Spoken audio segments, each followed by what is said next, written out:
大家好，我是小兔。今天要跟大家介绍的台湾小吃是盐酥鸡。因为我很喜欢画画，所以我画了一系列的台湾小吃来跟大家分享。盐酥鸡是我最喜欢吃的台湾小吃之一，因为我住在芝加哥，所以不像在台湾那么容易在街头巷尾买到盐酥鸡。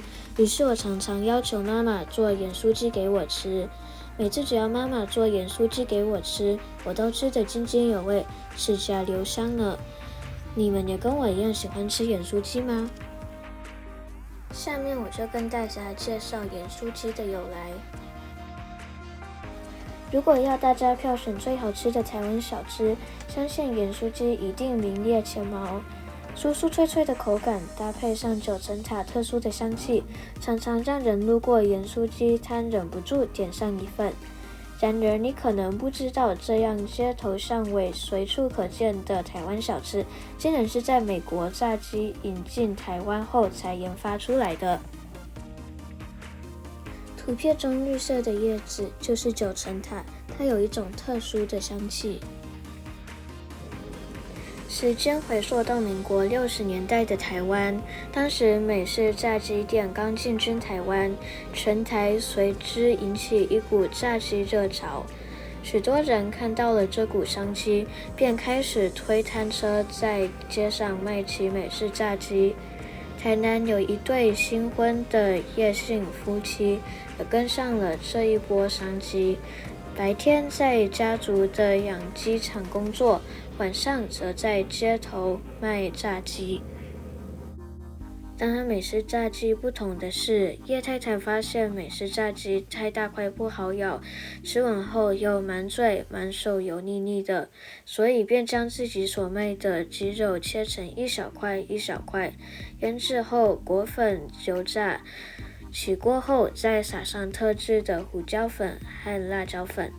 不仅让顾客可以优雅地以竹签将鸡块放到嘴里，手指和嘴巴也不再油腻，香酥的口感也吸引不少顾客。撒有胡椒盐的鸡块，尝起来口感咸酥呀，咸酥台语，因此当时人们便以又盐台语咸又酥的炸鸡肉盐酥鸡来称呼它。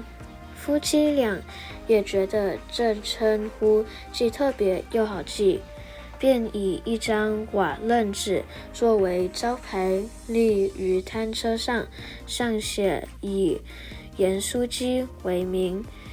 于是台湾美食盐酥鸡就这样产生了。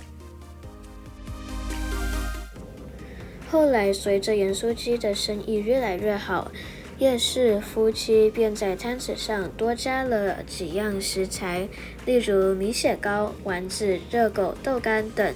很快的，盐酥鸡的美味借由人潮传遍了全台，盐酥鸡摊也因此如雨后春笋般开满了大街小巷。台湾的盐酥鸡摊不再只有卖盐酥鸡，也会有各式各样的其他食材的油炸物。至今，盐酥鸡已成为一种油炸物的统称。盐酥鸡摊卖的不再只有盐酥鸡，而是有各式各样的食材。这项油炸美食甚至成为了具有代表性的台湾小吃。不仅台湾人爱吃，许多外国人来到台湾也指明要尝尝盐酥鸡。